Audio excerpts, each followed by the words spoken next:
जय हिंद दोस्तों। मिल्कीपुर अयोध्या भले ही एक सीट पर प्रदेश में उपचुनाव हो रहा है, लेकिन दोस्तों पूरे देश की नजर इस सीट पर लगी हुई है। कारण है दोस्तों, बीजेपी ने पिछले चुनाव जो 2024 के लोकसभा चुनाव हुए थे उसमें बुरी तरीके से परास्त हुई थी।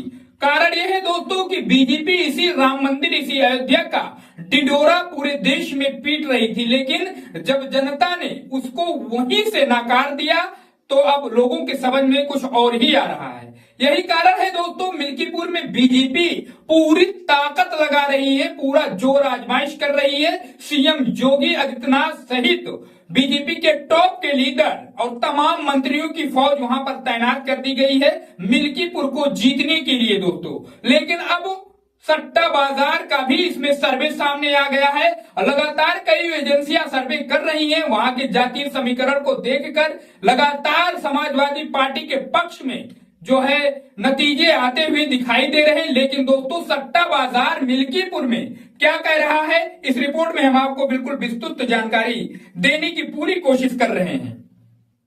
दोस्तों फौलादी सट्टा बाजार के मुताबिक भाजपा और समाजवादी पार्टी दोनों के लिए मिल्कीपुर सीट प्रतिष्ठा का सवाल बनी हुई है। फिलहाल मिल्कीपुर में आजाद समाज पार्टी की ओर से सूरज चौधरी को उम्मीदवार बनाने जाने के बाद मुकाबला त्रिकोणीय होता हुआ नजर आ रहा है। अयोध्या की मिल्कीपुर सीट पर होने वाले उपचुनाव के लिए भाजपा ने चंद्रभान पासवान को मैदान में उतारा है, तो वहीं समाजवादी पार्टी ने अयोध्या के सांसद अवधेश प्रसाद के बेटे अजीत प्रसाद को चुनावी मैदान में उतारा है। इस सबके बीच आजाद समाज पार्टी ने भी यहां से अपना प्रत्याशी उतार दिया है। चंद्रशेखर आजाद रावण ने सूरज चौधरी को अपना प्रत्याशी बनाकर समाजवादी पार्टी और बीजेपी दोनों का खेल बिगाड़ने की पूरी कोशिश की है। दोस्तों आपको बता दें कि सूरज चौधरी समाजवादी पार्टी नेता अवधेश प्रसाद के करीबी रह चुके हैं। पहले समाजवादी पार्टी के बड़े चेहरों में शामिल थे, लेकिन हाल ही में उन्होंने 500 समर्थकों के साथ सपा छोड़कर चंद्रशेखर आजाद से जुड़ गए थे। वो समाजवादी पार्टी के लिए एक बड़ी चुनौती बन सकते हैं। दोस्तों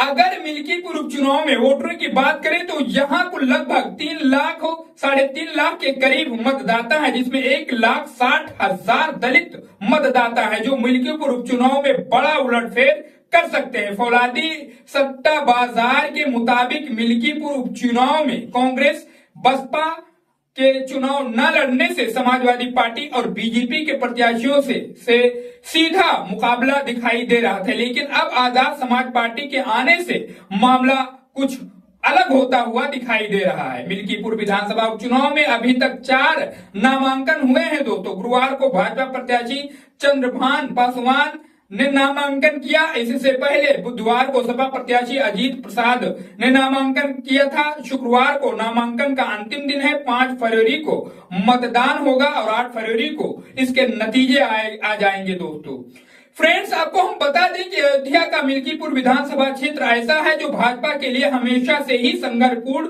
रहा है। 1967 में गठित इस सीट पर अब तक 17 बार विधानसभा चुनाव हुए हैं, लेकिन भाजपा सिर्फ 3 बार ही इस पर जीत हासिल कर पाई है। पहली बार 1969 में भारतीय जनसंघ के उम्मीदवार के रूप में हरिनाथ तिवारी ने जीत हासिल की थी। इसके 24 साल बाद राम लहर के दौरान 1991 में भाजपा को मिल्कीपुर सीट पर जीत नसीब हुई थी।